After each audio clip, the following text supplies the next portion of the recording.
சுமார் 1200 வாக்குகள் என்று வைத்துக் கொண்டார் கூட சுமார் 300 வீடு தான் இருக்கும். அதுக்கு மேல இருப்பதற்கு வாய்ப்பே இல்ல. அப்படி 300 வீடு இருக்கின்ற பொழுது ஒரு நாளைக்கு 50 வீடுனா கூட 6 நாள் கூடுதல் 2 நாள் எடுத்துட்டா 8 நாள்ல இந்த படிவத்தை அனைத்து வீடுகளிலும் கொடுத்துடலாம். அப்படி வீட்டில் இல்லாத போது மீண்டும் ஒரு 2-3 நாள் கழித்து மீண்டும் அந்த சம்பந்தப்பட்ட பிஎல்ஓ அவர்கள் எந்தெந்த வீட்டுல கொடுக்கலையோ அந்த வீட்டுல கூட கொடுக்கலாம். அதை வாங்குறதுக்கு போதுமான கால அவகாசம் இருக்குது. ஆனால் திமுகவும் திமுக கூட்டில் அங்கம் வைக்கின்ற கட்சிகளும் எதிர்க்கின்ற நோக்கம் இதுல இறந்தவர் பட்டியல இறந்தவர்கள் அந்த வாக்காளர்களிலிருந்து நீக்கக்கூடாது. அதே போல அந்த பாகத்துல குடி பல ஆண்டுகளாக இல்லாத வேற இடத்துக்கு போயிருந்தாலும் அவர்களும் இடம்பெற்றிருந்தா திருட்டு ஓட்டு போடுறது தேர்தல் நாள் போது இறந்தவர்களா உயிர் பெற்று ஓட்டு போட வந்துடுறாங்க. அது திமுக கை வந்த காலம். அதனாலதான் இவ்வளவு பயம். இதுல என்ன தவறு இருக்கிறதுக்கு வாய்ப்பே கிடையாது. எல்லாத்துக்கும் PL2 போட்டுக்கிறோம். ஒவ்வொரு கட்சிக்கும் PL2 போட்டுக்கிறோம்.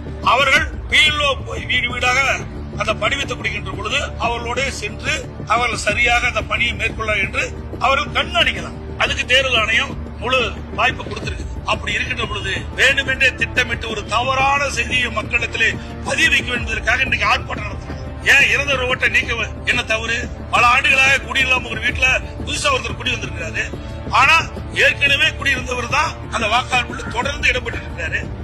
இப்படி இருக்கின்ற பொழுது தேர்தல் நேரத்தில் இந்த வாக்குகளில் எல்லாம் திராவிட முன்னேற்ற கழகம் நல்ல ஓட்டு போட்டு ஒவ்வொரு முறை இருந்திருக்கு.